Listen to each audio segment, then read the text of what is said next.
Good morning, folks, and welcome back. This is Chris in Central Pennsylvania with an update that people have been anxiously waiting for. Based on U.S. government data publicly released, I can confirm now that the number of South African refugees who have arrived in the United States since the 12th of May, 2025 is 1,055.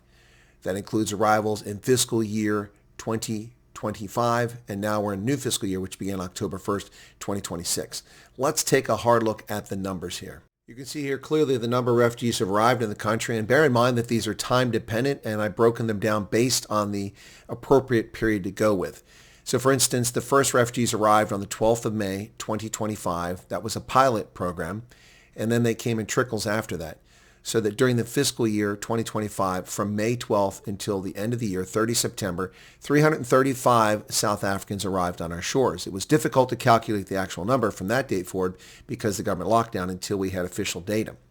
But up until that time, my estimate was 300 to 400, and it's pretty close. November 2025, after the government shutdown ended, which was just 15 days, we took in another 125 refugees. That was followed in December, which is also fiscal year 26, 595 for a grand total of 1,055 refugees. Now, these are the total number of South Africans who have arrived on the United States shores since this program began. For many people, it may seem like a small number, but remember, this program was not funded. The president ceased the refugee program for the entire world, but then opened this program up to South Africans, Afrikaners, and racial minorities. And a program that hasn't been funded is a challenge, taking money from programs where they're allowed to move it onto this program. Remember, we still don't have a budget. We're operating under a continuing resolution, which expires on the 31st of January. So the government is funded through 30 January for programs like this. After that, it's anybody's guess. But in the meantime, let's take a closer look at these numbers. On May 12th, that's the first 59ers. That's the pilot program. 59 of them arrived. May 13th to the 25th, which is when the last flight came out. Those who were supposed to fly on the 26th did not fly. That's when the government shutdown came and we had a halt. That was 136 days. 276 refugees came over during that time frame.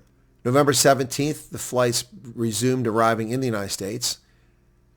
And for 15 days for November, the total is 125 refugees. In December, just 17 days before the Christmas exodus and holiday season, when most government workers take off, and therefore they were unable to process these people, 595 arrivals in just 17 days, which is more than the whole rest of the year. Keep that in mind as we go on. Notice the massive acceleration of the program, and you'll see that in the average number of refugees per day arriving in the United States, which is the next chart. Here you can see the South African refugee arrivals in average per day. From May 13th, I'm not including the first 59ers because it was a pilot program, but from the 13th to the 25th, an average of 2 per day. From November 1st to the 17th, an average of 8 per day as the program picked up in the new fiscal year. Of course, the government shutdown affected that. However, by the 1st of December until the 17th, when the Christmas exodus took place, an average of 35 refugees per day arrived in the United States. Now, what's interesting about this is that I was asked endlessly over and over and over by refugee aspirants how many people can get out of the country every day. I told people from the outset back in February that this would be done in commercial flights. The first time it was a charter flight, it was a one-off, and of course a lot of ignorant South African politicians and media journalists thought they could game it, and so they tried to convince people that this would be all charter flights, which is prohibitively expensive. The U.S. government gets tickets much cheaper by paying for commercial flights through government contracts than it does by chartering a plane. But that flight was paid for by a wealthy donor who helped bring the 59ers over as a pilot program. So, as I've said from the beginning, these will be commercial flights. There are 2 flights a day on average from South Africa to the United States, and these refugees must come on U.S. flag carriers. We have control and authority over them. They won't fly on Emirates. They won't fly on Lufthansa or Air France or British Air or anyone else like that. They'll fly on U.S. carriers. Unless, of course, a balloon goes up and people are getting shot and murdered in the streets, then evacuation, that becomes a non-combat evacuation operation. But for normal course of operations, they fly on commercial flights. Given those 2 flights per day, my estimation back in August, when I got asked this question over and over again, when we didn't have numbers of people coming over, I said that when the program gets ramped up, under current capacity, you could expect 30 to 50 refugees per day. Some people are like, well, that's not many.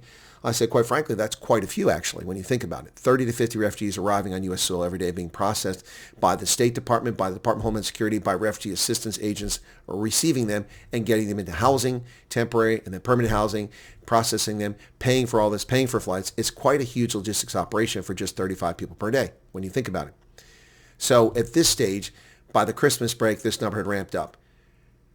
I've heard from a few people in the travel industry that apparently that Delta and United are adding another flight or a couple more flights. It is summertime and more Americans are going to South Africa. Perhaps that's why.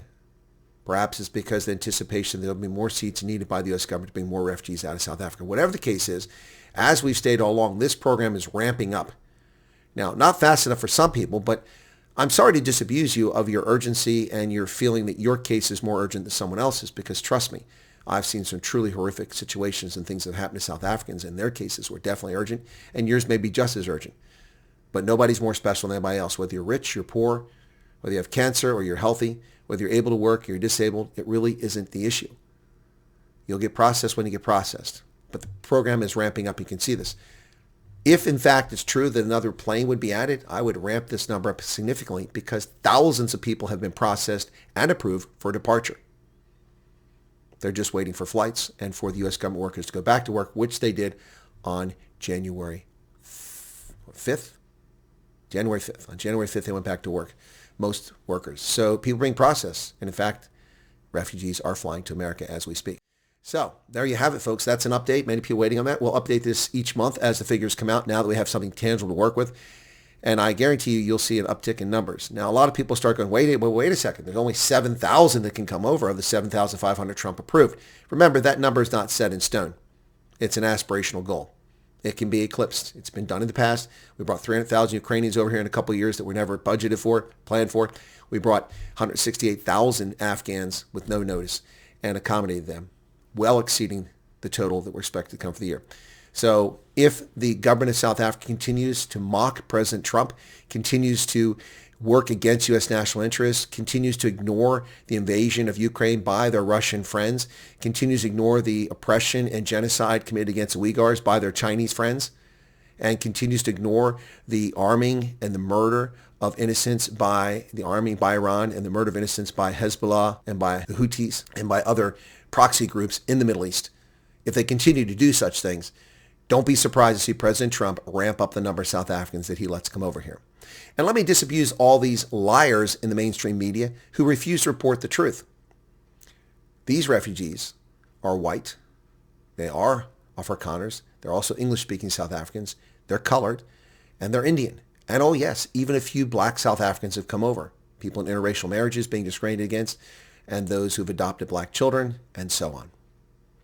So, the truth is out there. The media will choose to ignore it. I will continue to report it objectively and fairly. Once again, I'm not endorsing anyone to come to America as a refugee. I'm also not trying to dissuade you from that. It's not my decision. I will confirm also that based on this data, that no refugees from any other country in the world have arrived in the United States since the 1st of October, except those from South Africa, which was what the press was howling about, which was what the racist Episcopal Church howled about, which is what Church World Services has been howling about. They've been screaming about it, but they were liars. From the time Trump suspended the program until 30 September, there were refugees from other parts of the world still coming here. Smaller numbers, but still coming. Now no one except South Africans. So you got what you dreamed of, what you wished for, and now you'll simply ignore your lies of the past and continue to report it as if that was always the truth. There you have it, folks. 1,055 refugees thus far. It's not bad news. It's extremely good news. People in Kenya have been waiting 15, 20 years. What say you, South Africa, Mzansi? Cheers.